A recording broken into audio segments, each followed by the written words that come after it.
Hello बच्चों, आज की क्लास में हम डिस्कस कर रहे हैं हमारी क्लास 9th की मैथ्स की वर्कशीट 4। और आज की वर्कशीट में हम रिवाइज करेंगे हमारे अलजेब्रिक एक्सप्रेशंस जो हमने क्लास 8 तक बहुत अच्छे से सीख लिए हैं।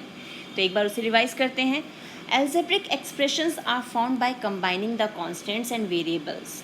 कॉन्स्टेंट्स जो ऐसी टर्म्स होती हैं, नंबर्स हैं जो हमारे जिनमें हम चेंज नहीं ला सकते, और वेरिएबल्स होते हैं जैसे हमारे इंग्लिश के अल्फ़ाबेट्स होते हैं ना, X Y Z A B C M N, कोई भी ऐसा जिनकी वैल्यू वेरी करती है यानी चेंज की जा सकती है। जैसे 2x है, अब x की वैल्यू अगर हम इसमें 2 रख दें तो 2 × 2 4 हो जाएगा, 3 रखेंगे तो वो 6 हो जाएगा। यानी x की वैल्यू चेंज करते ही, वेरी होते ही हमारा आंसर भी वेरी हो जाता है, चेंज हो जाता है। That's why they are called variables.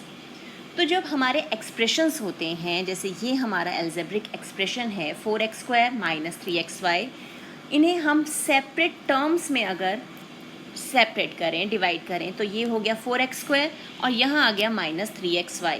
These are called terms, यानी ये दो टर्म्स से मिलकर बना हुआ एक्सप्रेशन है। फिर 4x² के हम फर्दर फैक्टर्स बनाएं कि ये किस किस से कंबाइन होके बना है।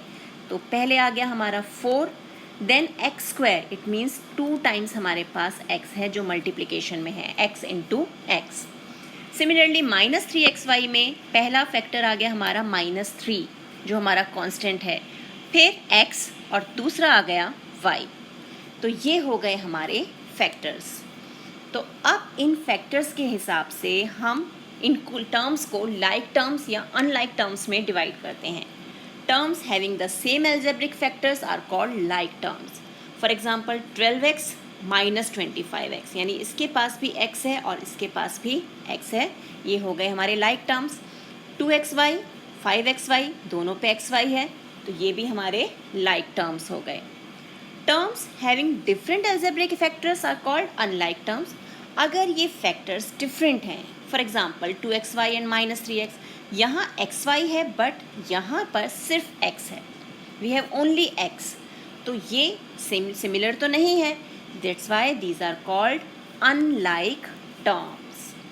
और ये लाइक और अनलाइक टर्म्स हम क्यों करते हैं? क्योंकि जब हम एडिशन या सब्ट्रैक्शन करते हैं अलजेब्रिक एक्सप्रेशन का, तो हम तभी अलजेब्रिक एक्सप्रेशंस को ऐड या सब्ट्रैक्ट कर सकते हैं जब उनमें लाइक टर्म्स हों।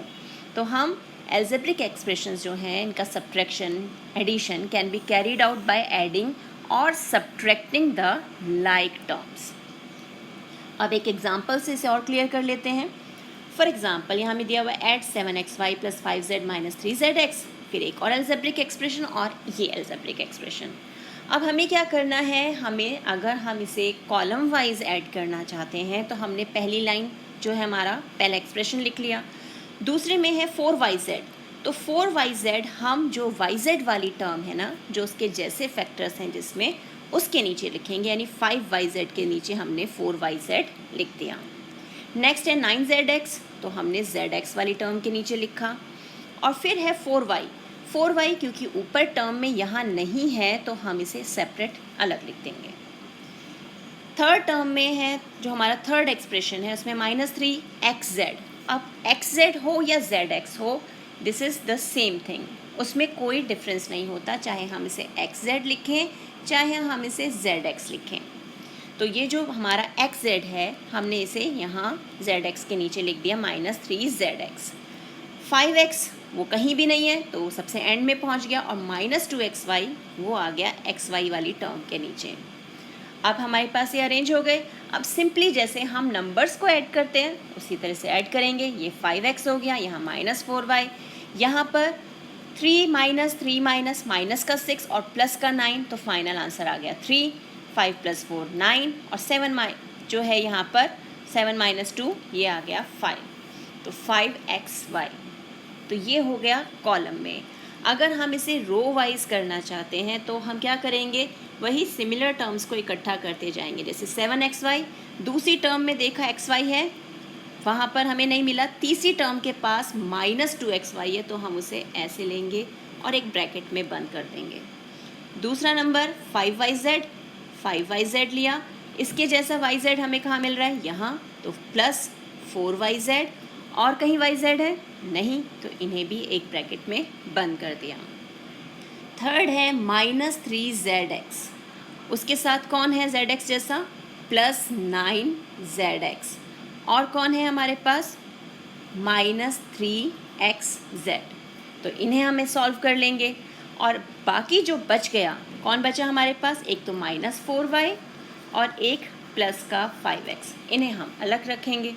बस अब इन्हें भी सॉल्व करना है। आंसर दोनों ही केस में, चाहे हम रो वाइज करें चाहे कॉलम वाइज करें, दोनों ही केस में हमारे पास सेम आएगा। ऐसे ही आप देखते हैं subtraction. Subtract 24ab minus 10b minus 18a from 30ab plus 12b plus 14a, यानी हमें ये जो नंबर है, ये एल्जेब्रिक एक्सप्रेशन, इसमें से माइनस करना है। तो जिसमें से माइनस करना है हमने उसे ऊपर लिखा, रूल वही, लाइक टर्म के नीचे लाइक टर्म। तो ये 24ab minus 10b minus 18a। अब यहाँ ध्यान रखना है, जब हम एल्जेब्रिक एक्सप्रेशंस में या इस तरह माइनस करते हैं तो हमारे साइन चेंज हो जाते हैं नीचे वाले एक्सप्रेशन के, यानी इसके। ये प्लस का था, ये माइनस हो गया, यहाँ माइनस है तो प्लस, माइनस है तो प्लस। अब सिंपली जैसे सॉल्व करते हैं वैसे हम इसे सॉल्व कर लेंगे। अब आ जाते हैं आगे मल्टीप्लिकेशन ऑफ एल्जेब्रिक एक्सप्रेशन, कि हम जब एडिशन और सब्ट्रैक्शन हमने देख लिया, अब अगर हम इन्हें मल्टीप्लाई करें तो उसमें भी हमारे पास 3 केस होते हैं, कि मोनोमियल को मोनोमियल से, यानी सिंगल टर्म को सिंगल टर्म से, पॉलिनोमियल को मोनोमियल से, कि मल्टीपल टर्म्स हैं उसे एक सिंगल टर्म से मल्टीप्लाई करना है, और पॉलिनोमियल को बाइनोमियल से, मल्टीपल टर्म्स को 2 टर्म्स वाले एक एल्जेब्रिक एक्सप्रेशन से या 3 टर्म्स वाले एक एल्जेब्रिक एक्सप्रेशन से हमें मल्टीप्लाई करना हो। तो वो कैसे करेंगे, ये इस एग्जाम्पल में देखते हैं। 4ab इंटू 5bc, जो कांस्टेंट है उन्हें मल्टीप्लाई कर लिया, 4 इंटू 5, और फिर ab इंटू bc, तो 4 इंटू 5 20, a एक ही बार है तो a, b एंड b तो b स्क्वायर हो जाएगा, 2b नहीं, क्योंकि यहाँ हम मल्टीप्लाई कर रहे हैं, और ये आ गया c। सिमिलरली अब मोनोमियल है और ये है हमारा पॉलिनोमियल, तो ये 3p जो है बाहर, ये हर टर्म से मल्टीप्लाई होगा, यानी इससे भी और इससे भी। तो इन सब के हमने ब्रैकेट्स बना लिए, उन्हें सॉल्व किया, तो ये हमारे पास आंसर आ गया। सेम मेथड में जब हम एक बाइनोमियल या ट्राइनोमियल को मल्टीप्लाई करते हैं तो a जो है, जैसे यहाँ फर्स्ट टर्म जो है वो पूरे इस ब्रैकेट से मल्टीप्लाई होगा, फिर +7 यानी जो सेकंड टर्म है वो भी पूरे ब्रैकेट से मल्टीप्लाई होगा। उसे ओपन करने के बाद हम सिंप्लीफाई करेंगे और फिर हमारे पास फाइनल आंसर आएगा। क्लियर? ये हमने 8 तक सीखा है।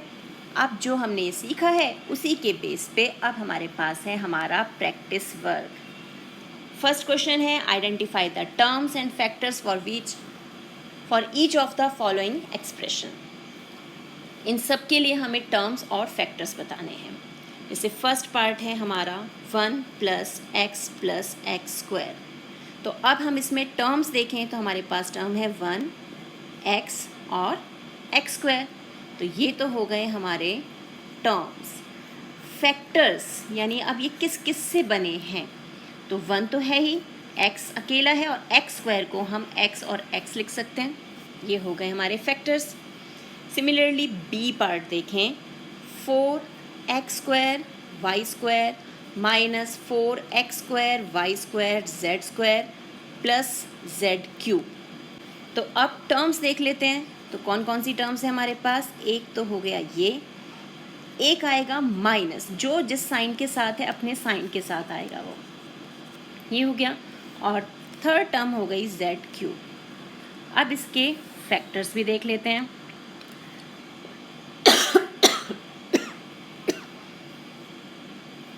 फैक्टर्स में पहला आ गया 4x क्योंकि पावर 2 है, फिर y।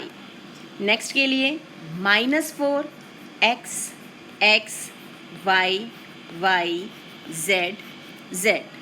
और थर्ड वन 3 टाइम्स हमारे पास पावर 3 है, यानी z 3 टाइम्स मल्टीप्लाई हो रहा है, यानी z। तो ये हमारे फैक्टर्स आ गए।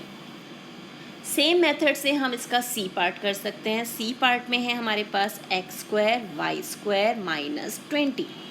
तो टर्म्स हो गए एक्स स्क्वायर वाई स्क्वायर और दूसरी टर्म हो गई माइनस 20। अब फैक्टर्स बना लें, एक्स एक्स वाई वाई और फिर एक फैक्टर आ गया माइनस 20। कितना आसान है ना, बस पहले टर्म्स देखना है और फिर टर्म्स के आगे फर्दर पार्ट्स में डिवाइड करना है, फैक्टर्स बनाने हैं। अब नेक्स्ट है question number 2। Add -7mn plus 5 plus 12mn plus 2 9mn minus 8 and minus 2mn minus 3। इन्हें हमें ऐड करना है, तो हम इसे रो वाइज ऐड कर लेते हैं। पहला हमारे पास जो टर्म है वो है -7mn, दूसरे में हमें 12mn मिल रहा है, वो प्लस का है तो वो हम लिख लेते हैं। फिर है 9mn, वो भी प्लस का है, उसके आगे कोई साइन नहीं है लेकिन ये प्लस का साइन होता है जिसके आगे साइन नहीं होता। और इसमें है -2mn, तो ये हमने एक साथ ले लिए। नेक्स्ट है +5, फिर +2 -8 -3। अब इसे सॉल्व करेंगे, जो प्लस वाले टर्म्स हैं वो एक साथ ऐड कर लेते हैं। 12 + 9 21, तो 21mn और 7 माइनस जो हमारा -7 और -2 है ये हो गया -9mn। प्लस सिमिलरली यहाँ पर इन दोनों को ऐड किया 7 - 11। अब इसे सॉल्व करेंगे तो हमें यहाँ मिल गया 12mn और यहाँ मिल गया -4। हो गया ये सॉल्व। अब नेक्स्ट क्वेश्चन देख लेते हैं। From the sum of 3x - y + 11 and -y - 11 subtract this. यानी पहले तो इन दोनों एल्जेब्रिक एक्सप्रेशंस को हमें ऐड करना है और फिर ये जो है हमें उसमें से सब्ट्रैक्ट करना है। तो पहले हम एडिशन का काम कर लेते हैं। तो ये है हमारा क्वेश्चन नंबर 3, उसका सॉल्यूशन। तो 3x - y, अब y की टर्म आ गई तो -y फिर यहाँ आ गया, +11 और ये है -11। यानी जो जो टर्म लाइक टर्म है हमने, आप देख रहे हो ग्रुपिंग कर रही हूँ मैं, उन्हें इकट्ठा कर रही हूँ। तो यहाँ हो गया 3x - 2y, ये 11 और ये 11 कैंसिल हो गया, यानी ये तो आ गया हमारे पास उन दोनों जो एल्जेब्रिक एक्सप्रेशंस हैं उनका एडिशन। अब इसमें से हमें सब्ट्रैक्ट करना है 3x - y - 11। अब यहाँ पर क्या ध्यान रखना है हमें, जब हम टर्म्स को माइनस करते हैं तो जो हम नेक्स्ट एल्जेब्रिक एक्सप्रेशन लिख रहे हैं उसे ब्रैकेट में बंद रखें, यानी माइनस को हम ब्रैकेट की जैकेट पहना के रखेंगे। अब जब हम ब्रैकेट ओपन करेंगे तो ऑब्वियसली क्या होगा, साइन चेंज होंगे। तो ये हो गया -3x, माइनस वाला हो गया प्लस और ये हो गया +11। अब इसे सॉल्व करें, 3x और 3x कैंसिल, -2y और +y हो गया -y +11। तो ये आ गया हमारा फाइनल आंसर। तो पहले हमने दोनों को ऐड किया, ऐड करने पे हमें आंसर मिला ये, और फिर उसमें से हमने इस अलजेब्रिक एक्सप्रेशन को सब्ट्रैक्ट कर दिया। नेक्स्ट है question number 4। Find the area of A rectangular box with length breadth and height. ये हमें दी हुई है, हमें उसका एरिया निकालना है। तो लेंथ हमारे पास है 3xy, ब्रेथ है 2x² और हाइट है 2xy²। Area of rectangular box, अब रेक्टेंगुलर बॉक्स है, उसकी लेंथ ब्रेथ हाइट दी हुई, यानी वो कौन सी शेप होगी, क्यूबॉइड। और एरिया ऑफ क्यूबॉइड, जब हम टोटल सरफेस एरिया बात करते हैं क्यूबॉइड की, तो हमारे पास फॉर्मूला होता है 2LB + 2BH + 2LH। या हम ये भी कह सकते हैं 2 कॉमन निकाल के LB + BH + LH भी कर सकते हैं। तो अब क्या करना है, सिंपली हमें वैल्यूज़ पुट करनी है। जैसे 2, अब L है हमारा 3xy into B 2x² plus 2 into B 2x² into H यानी 2xy² प्लस 2 इंटू L है हमारा 3xy इंटू H है हमारा 2xy²। अब सिंपली बस सिंप्लीफाई करते जाते हैं ब्रैकेट्स को। 2 हम ऐसे ही रहने देते हैं, यहाँ पर हो गया ये 6, कॉन्स्टेंट्स को मल्टीप्लाई कर दिया, x³ y², ये मिल गया हमें यहाँ पर। नेक्स्ट आ जाते हैं 2, यहाँ हो गया 4 x³ y³ प्लस 2 इंटू 3 2 ज़ा 6 एक्स स्क्वायर वाई क्यूब। ये हमारे पास आ गया। आप इसे भी मल्टीप्लाई कर लें तो ये हो गया 12 X cube Y square plus 8 X cube Y cube plus 12 X square Y cube. तो ये आ गया हमारा final answer. Question number 5, multiply X minus 4 into, हमें किससे करना है, 3x स्क्वायर प्लस 5y से। यानी ये है हमारा x माइनस 4, इसे मल्टीप्लाई करना है हमें इससे। तो हमारा मेथड क्या है, हर जो यहाँ पर टर्म है वो पूरे ब्रैकेट से मल्टीप्लाई होगी, यानी x इंटू होल ब्रैकेट, ये जो हमारा है पूरा ये, फिर माइनस 4 साइन के साथ अपने 3x स्क्वायर प्लस 5y। अब इसे मल्टीप्लाई कर दें, ये हो गया 3x cube plus 5xy minus 12x square minus 20y। तो ये आ गया हमारा final answer. Question number 6, simplify. अब हमें इसे सिंप्लीफाई करना है। तो हमारे पास टर्म्स क्या क्या हैं, ये तो पहले तो ये है a plus B into 2a minus 3b plus C minus 2a minus 3b into C, यानी यहाँ पर c आ गया। तो अब मेथड वही रहेगा, पहले a जो है ये इस पूरे ब्रैकेट से मल्टीप्लाई होगा, फिर प्लस b जो है वो भी पूरे ब्रैकेट से मल्टीप्लाई होगा, माइनस इस c को हम अंदर मल्टीप्लाई कर दें इन दोनों टर्म्स से, तो ये हो गया 2ac माइनस 3bc। अब इसे भी मल्टीप्लाई करें, यहाँ आया 2a square minus 3ab plus ac। b को मल्टीप्लाई करेंगे तो 2ab minus 3b square plus bc। Bracket open करेंगे और बाहर माइनस का साइन है तो अंदर के साइन सारे चेंज हो गए। अब जो लाइक टर्म्स हैं उन्हें क्या करेंगे, ग्रुप करना शुरू करते हैं। 2a स्क्वायर, इसके साथ कोई भी नहीं है, 3b स्क्वायर माइनस वाला, उसके साथ भी कोई नहीं है, तो उन्हें हमने सेपरेट कर लिया। अब हमने ले लिया माइनस 3ab, फिर इसके साथ का है हमारे पास 2ab, फिर हमने लिया ac के साथ हमारे पास है माइनस 2ac, फिर है हमारे पास bc जिसके साथ है हमारे पास 3bc। अब इसे सॉल्व करें तो ये तो 2a square minus 3b square, ये हो गया माइनस ab, यहाँ मिला माइनस ac और ये हो गया 4bc। हो गया सॉल्व। बस आप इसी टाइप के और क्वेश्चंस की प्रैक्टिस कीजिए। मिलते हैं एक और वीडियो में, तब तक keep practicing and enjoy maths.